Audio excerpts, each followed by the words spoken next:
Hello everyone. So today I'll be talking about the Reggio Emilia approach, which was developed by uh, Loris Malaguzzi. And this particular theory just hits me because it's in line with what I believe in as an educator. So as an educator, I believe in exploratory learning. I believe that kids learn better when they explore their own learning space, when they are left to make mistakes and then learn from their mistakes in the classroom. And in the classroom is the teacher makes the classroom like a safe space where kids can feel free to explore. So looking at this theory, I realized it's just in line with what I believe in as an educator. So it pushed me to really want to know more about this particular theory. So that is what I'll be talking about with you today. So, Reggio educators believe that rather than seeing a child as an empty vessel that needs you to pour all the information, all the knowledge into, it's important to see students as curious as curious and imaginative beings who are capable of learning things on their own. So it's the duty of the teacher to study the student closely and then leave the students to explore their own learning space, leave the students to be part of their own learning experience.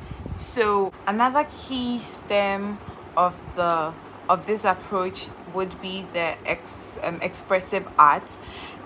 So with this approach of learning, it believes that expressive art is the most important vehicle to learning, to kids learning. So for the Reggio Emilia approach, they believe in having kids learn through other arts like painting, sculpture, ceramics, dancing, music, all of these other things instead of literacy and numeracy. So they sort of believe that numeracy or literacy, having students stick to that alone, limits them in the sense that they aren't really able to express themselves as much with when they are learning how to just read and then count stuff. But if students are left to use music or paint or color, just left to do their own thing, left to express themselves in different ways, it helps better because they're able to express themselves better through these other means of communication. So for Loris Malaguzzi, he believes that students have 100 languages. So the 100 languages falls under this aspect where students do not only express themselves through literacy or through numeracy, but can express themselves through a variety of other expressive arts like painting, music, dance, sculpture, and all of those other things. They believe strongly that expressive art gives students the opportunity to look at and experience their own world in different ways and in different means, and children are encouraged to use all their senses in learning, and they seek greater understanding through observation and then through analysis and piecing together their experiences. They learn better through analysis and piecing together their experiences. The next term for this theory would be the community and parent school relationship. So since this theory believes so much in having students interact with their experiences, interact with other people, the family or the parents play in the community, play an important role in the child's learning, in the child's development over here.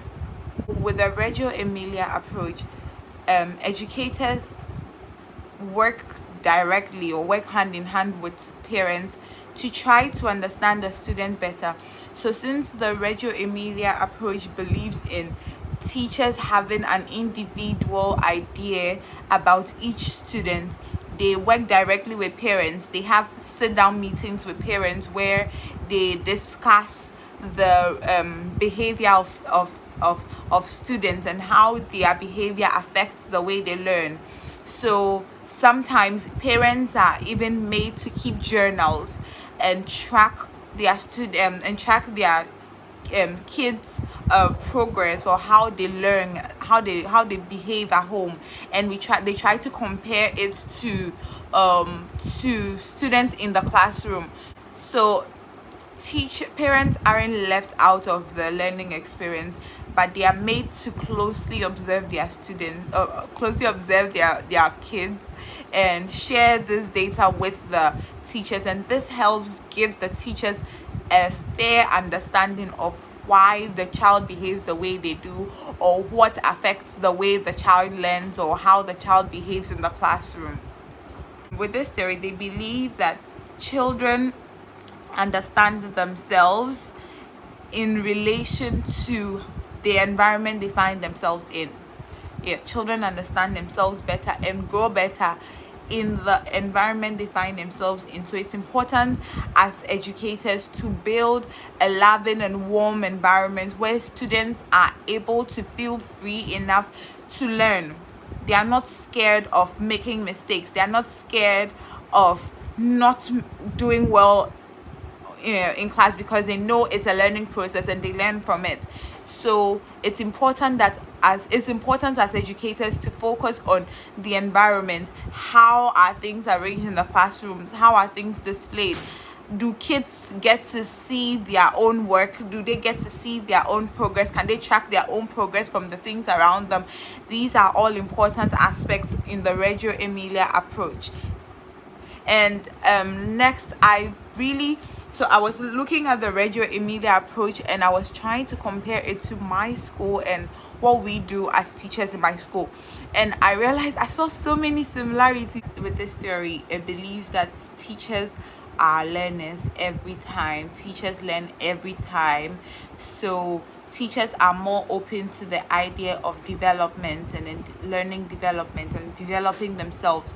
So with this approach, or in this environment, the teachers have meetings every week where they present their thoughts and their experiences in the classroom, and then share how they grew throughout the week, or how the changes they noticed and all of that. And I believe this is an amazing way of learning, because this theory really resonates with how I teach, with my teaching style.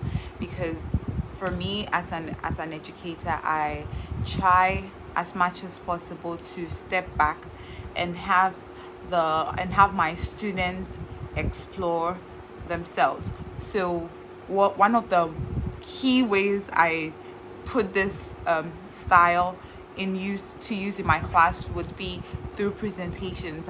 We have students present their thoughts every week. So for every day we have like 2 kids presenting in class and presenting what they learned over the week. And it's so amazing how 5-year-olds are actually presenting and come with like large papers and are trying to explain what they think, and then trying to gather confidence enough to explain to their friends what they really think. And it's just amazing.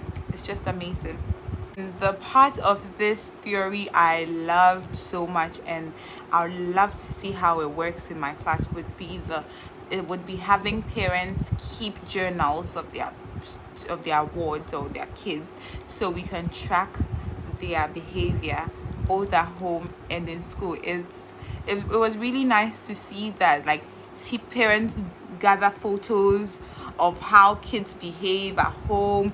I believe it just helps the teachers better understand the students they are working with, because sometimes you really struggle to understand how kids behave and why they behave the way they do. But working hand in hand with parents and having parents keep a journal on their wards progress, I believe is just something I would love to try in my classroom.